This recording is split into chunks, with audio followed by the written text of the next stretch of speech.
しばらくお待ちください。 The Dark Souls series has become so entrenched in the gaming discourse that it's become almost tiring to hear it brought up at the mention of any new From Software project, whether it's spiritual sequels like Elden Ring or a series like Armored Core that's been around for over 25 years.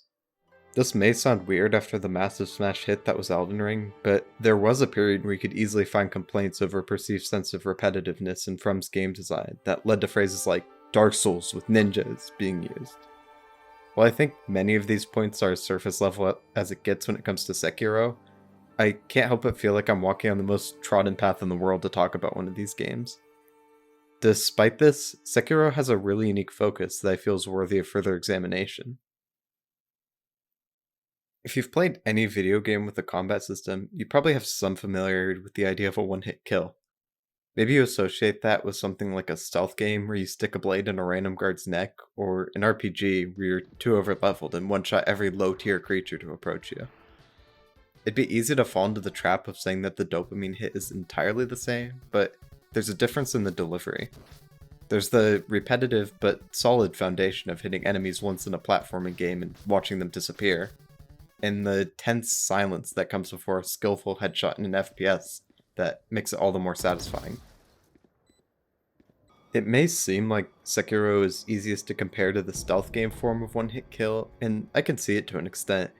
It has stealth mechanics that go much further than Souls before it, which is complemented by a more consistent jump button, a crouch, and more verticality in the level design than ever before. Specific to one-taps, the leap-down assassination animations are as brutal as can be, yet you still ultimately have to fight the bosses.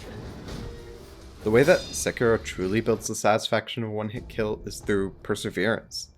Forms of the posture system present in the game have existed before as fragments scattered across all sorts of action games, yet Sekiro's coalesces in a perfect way that brings some immense payoff. Wearing down an enemy through means of your own defense turning into offense is something that really begins to lodge nicely into the brain after a while, creating a perfect sense of pacing that all action games benefit from. I've tried to avoid dropping this overused piece of praise, but the most frequent comparison is to a rhythm game, consistently rewarding you for precise timing and blocking enemy attacks. I don't think this point is necessarily wrong, but one strange comparison that always came to my mind was samurai period films. There's often an argument made about how games have to compensate for not having the same tools to work with that films do, which I want to invert a bit for the sake of this comparison. In a film, the lack of gameness makes it hard to simply show damage taken on a health bar. Instead, the focus on positioning in the clash of swords is intense, and any damage taken has its fatally brutal nature emphasized. Add in some more enemy aggression into the mix, and Sekiro can't help but feel like it's placing you directly in Kobayashi or Kurosawa's action set pieces. It's no surprise that the Sekiro team directly sought to emulate the feeling of swords clashing. It may have seemed strange for me to emphasize the posture meter in regards to one-hit kills, but it goes back to that feeling of perseverance. This is the most fundamental shared aspect between Sekiro and Souls, and it takes it to the extreme by having it go beyond the looser gameplay loop, and directly into boss battles. Even though the health bar still exists, it serves as just another progress meter, mainly keeping the enemy from recovering posture faster, so you can continue to build to those brutal death blows. It really comes as no surprise then that Sekiro has the most polished FromSoft combat yet, with a sense of tightness that the Souls games haven't exactly been characterized by. Not only does it feel a lot better in a technical sense, but it's a perfect balance of multiple playstyles. It places shackles on the RPG class building that characterizes Souls games, and in exchange, it creates a mix of aggressive and defensive play that allows for a great sense of mastery that those games can't always offer. This in turn allows for them to really crank up the challenge level as well. A boss that perfectly embodies this, and is one of my favorites when it comes to game design, is the second fight against Genichiro. If you had not figured out the combat by that point, he makes damn sure that you do. Genichiro forces you to know how to deflect. He doesn't give you room to heal consistently. He trains your reaction times when it comes to jumps and Mikiri counters, and he fights at close distance and range. You have to hit the perfect balance of knowing when to pressure him and when to defend, and not leaving too much room to let his posture recover. Ultimately, he's not one of the hardest bosses ever, but he's the absolute perfect challenge for players at that point, and the fight is a great way to create a bottleneck. It may take some time, but once the combat fully clicks, Sekiro's gameplay truly synergizes in a fantastic way. I'd be remiss not to mention how the fantastic animations add to the sense of weight and violence in the death blows, and how the jump and Mikiri counter are perfect ways to meld satisfying inputs and great presentation. That's not to say it's all perfect. Many of the unlockable skills feel about as pointless as the Activision mandated subtitle, and some of the shinobi prosthetics become less viable as the game goes on. Many of these feel like ways to cheese your way past some bosses rather than natural toolsets at your disposal. These prevent it from hitting the pinnacle of action games in terms of an expansive toolset, yet what Sekiro centers its gameplay around feels supremely well done. In hindsight, setting this in the Sengoku period feels like an obvious choice for how well Sekiro's skillset fits around it. With that being said, however, one of the more impressive aspects of Sekiro's world and setting is the incorporation of Japanese folklore and mythos. In an interview, director Hidetaka Miyazaki pointed to the more medieval setting as allowing for more fantastical elements in the world. Part of why this is done so well is shown within the progression of the game itself. It feels like you see progressively more and more fantastical monsters as you delve further and further into the lands of Ashina. Starting at a lumbering ogre that the soldiers struggle to control, we move quickly to a massive serpent, giant flaming bulls, and a huge monstrous carp. The excellently realized settings do a great job at slowly sinking the player further and further into the world, and use the same progression tricks as before. From the dull and smoky Ashina outskirts to the blazing destruction of the Hirata estate, the uneasy calm of the Senpo temple to the cold and dead Mibu village, finally culminating in the stunning Fountainhead Palace. The contrast between these locations makes them each stand out all the more, and each one is extremely well crafted. It is worth saying, however, that this effort is probably compensation of some sort for the limited level quantity in the game as a whole. While there are some points where the levels loop around, they feel pretty arbitrary ultimately. I understand the focus on other aspects, but the map design isn't too impressive as a whole, and it's sad to see them move away further and further from Dark Souls 1 in that regard. Despite that, there is some consistently stellar presentation in this game, and some of the set pieces stand out as some of my favorites in a FromSoft game. The stealth sections around the massive serpents are extremely tense and hit the perfect level of stress, leading to really cathartic conclusions each time.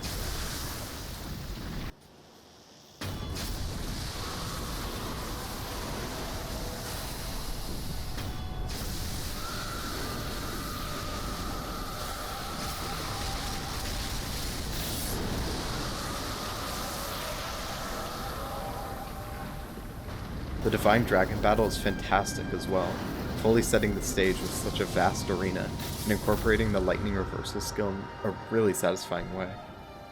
It's good to see a game with such a high skill floor still incorporate unique experiences like this that aren't entirely as tough. Even bosses like the folding screen monkeys are easy to appreciate on paper due to the unique arena, even though I find the execution to be lacking. The invisible monkey is a nice little trick, but the others just don't really have enough stealth mechanics to take advantage of.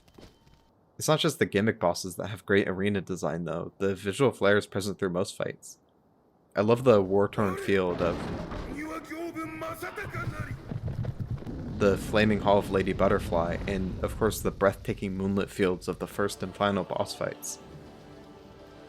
With so much of this game being fully immersed in the time period, as well as the mythological aspects being so present, I couldn't help but wonder how Miyazaki would adjust his approach when it came to the game's story.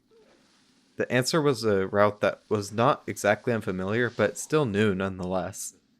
I will say that, despite popular belief, I think the stories of the Souls series are fairly simple to understand for the most part. Most of them are explained in the opening cutscene fully, after all. But I will still admit that Sekiro does have more expository dialogue and a bit more clear of a plot than Miyazaki's previous works. Despite that, there are still some subplots that rely a lot on subtext and having conversations for yourself.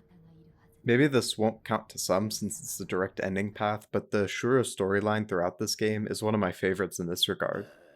Giving sake to three of the characters, the sculptor, Emma, and Ishin, has them opening up with more and more details. We hear how the sculptor himself almost became a Shura, a being of carnage and death with insatiable bloodlust, born through endless killing, and how it was only through Ishin severing his arm that it was prevented. Emma might be standing around the shrine to watch over him, with both her and Ishin ready to kill Shura if it emerges, even hinting at possibly killing Sekiro if that bloodlust overcame him. Ultimately, the sculptor is unable to overcome his bloody past as a shinobi, stuck covering Buddhas that have eternal looks of anger instead of ones of peace, and dreaming of Ashina in flames. He transforms into a demon of hatred, only stopped from full Shura status by his severed arm. The details are again fantastic here. You can see how his model has the same missing arm, the same hair and hunched posture. There are even some extra lines of dialogue depending on whether or not you've deduced his identity. In the midpoint of the game, the option for the bad ending is possible. Sekiro is given a choice here between following his father Owl and seeking power, or following his lord Kuro. In the bad ending, where he chooses to follow Owl, he becomes Shura, betraying his father immediately and completing his transformation into an ancient demon that ends up killing thousands. He gives into his bloodlust, as the signs were all around him all along. Emma and Ishin even step up to take his life, knowing it was a possibility this whole time. This is what makes rejecting Owl all the better, as it's the only way to actually end up fighting and defeating the sculptor in his demon form. Whether he knew this choice would happen or not, he trusted Sekiro to not give in to his bloodlust, and to be there to stop him. I really like the subtext here, both the relationship between Sekiro and the sculptor, as well as the idea that Kuro has given Sekiro some purpose that outweighs his loyalty to Owl. Of course, Kuro is the center of the story in this game, and serves as a vehicle for its core ideas. In simple terms, the story focuses on Kuro's immortal heritage, his blood that grants the user eternal life. The land of Ashina is falling, with its leader Ishin becoming ill, and his grandson Genichiro seeking out Kuro to keep Ashina alive. But really, all of this is representative of much more. The immortal heritage is sought by many different groups and people, and we see how this struggle for power has led to corruption and defilement. In some cases, we can see it as the resistance to change, the destruction of morality, and a desperate struggle to survive. Genichiro holds great pride in the clan that took him in as a child, and we see him go to extreme lengths again and again to maintain its survival. His grandfather Ishin knows the futility of fighting the ministry, and instead wants to use his remaining life to sever immortality. Yet Genichiro corrupts himself to fight on for the only home he's ever known. Even beyond that, we see how clinging onto pride and refusing to accept being washed away by time affects many other characters as well. Owl is the perfect example. He's an aging shinobi who speaks of his iron code, yet only wishes to use it as a means to control Sekiro and obtain the immortality which he can use to conquer Japan. The irony is sold during his fight, in which he shouts the rules of his code, which seem almost meaningless and devoid of honor by that point. An even better representation of this are the monks of the Senpo temple, shuffling aimlessly up and down the halls as their bodies are infested by parasites. Their quest for immortality leads to them committing horrific acts, sacrificing countless children in their attempts to recreate the dragon's heritage. There are even more great details here, with the tragic tale of the armored warrior and his son, and the divine child that was the only survivor of the experiments. It's not just these examples in a vacuum, but the way that they add towards the endings that wraps up the entire experience quite nicely. The endings in which either Kuro or Sekiro are sacrificed are bittersweet in ways that have been perfectly built up to by these supplementary details. If Kuro sacrifices himself, Sekiro simply takes the place of the sculptor, toiling away as his predecessor did, ready to possibly pass on his prosthetic arm just like how it was passed to him. As FromSoft likes to do so much, the emphasis is placed on the cycle. Even with immortality severed, it might not even necessarily be gone for good, and even with Shura tempered, we don't really get the sense that Sekiro is free from that risk. In the ending where Sekiro sacrifices himself, we get a more emotionally satisfying conclusion where we are able to see his character arc come full circle. There's a lot of punch in watching him give up his life for such a strong purpose, yet there's still a sense of sadness that it had to end this way for what might only be a temporary solution. It may not necessarily be the most cathartic, but the true ending to the game feels worth the lengthy process needed to get there. It really pulls at one of my favorite aspects of the immortal blood that Kuro carries through the dragon's heritage, which is that it isn't necessarily evil. It's just an ancient force of nature, one that was uprooted from its homeland and put at risk of use by those who wage wars. Kuro physically dies, but rather beautifully is able to live on through the divine child. And now these characters get a fitting conclusion, finding a shared purpose yet again and returning it back to where it belongs. 参りましょう。西に神なる竜の故郷に。